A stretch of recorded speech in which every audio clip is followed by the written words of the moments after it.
இன்னைக்கு பொம்பளை பிள்ளை வயசுக்கு வர்ற மாதிரி ஆம்பளை பையிலும் தான் வயசுக்கு வர்றாங்க. எவனாவது அவனுக்கு பிளக்ஸ் அடிச்சு விட்டுறானா?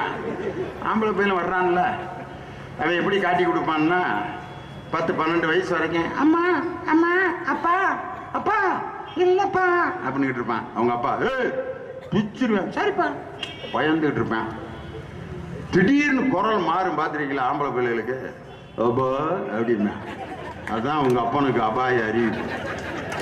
மையன் அடுத்த ஸ்டேஜுக்கு வந்துட்டேன், நீ ஸ்டேஜை மாத்திக்கியான்னு அர்த்தம். அது தெரியாம சில அப்பனுங்க அந்த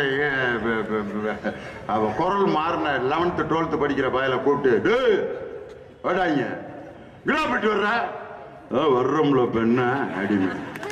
டேய் நான் அப்பாடா, அதுக்கு என்ன செய்ய சொல்ற அப்படின்னு. அம்மா சொன்னிச்சு நீ தான் அப்பான்னு. அப்பன்ட்டு இப்படிதான் பேசுறதா? வாயில தானே பேசுறேன், வேற எதுல பேசுறேன்? பரபரப்பா இருப்பேன், சொல்றத கேட்கவே மாட்டேன்.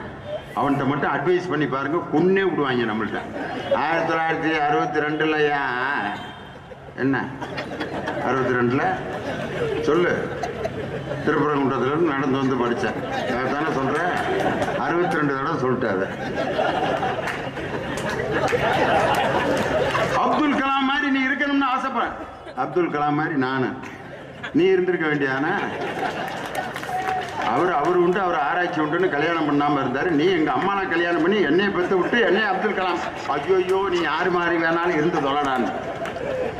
அந்த இளமை பருவங்கிறது ரொம்ப மிகப்பெரிய கிரிட்டிக்கலான ஒரு ஸ்டேஜ். ஒரு மனுஷன் எதை வேணாலும் தியாகம் பண்ணிடுவாங்க. அந்த கல்யாணம் ஆன அந்த முதல் வருஷ வாழ்க்கை இருக்கு பார்த்தீங்களா, அந்த வாழ்க்கை தான் மனைவி கூட சந்தோஷமா வாழ்ற வாழ்க்கை. இந்த முதல் வருஷம் இந்த புது கல்யாணம் ஆனவங்க ரோட்ல போயிட்டு இருப்பாங்க, பார்த்துருக்கீங்களா? அந்த பொம்பளை பிள்ளை கை நிறைய கண்ணாடி வளையல் போட்டிருக்கான், தலையில 1.5 முழம் 2 முழம் பூ, தாலி பார்த்தீங்கன்னா வடக்கயிறு மாதிரி மஞ்சள் கயிறை தொங்க விட்டுருப்பாங்க. கையை பிடிச்சிக்கிட்டு விட்ட மாட்டான் அந்த மாப்பிள்ளை, கூடயே இருப்பாங்க.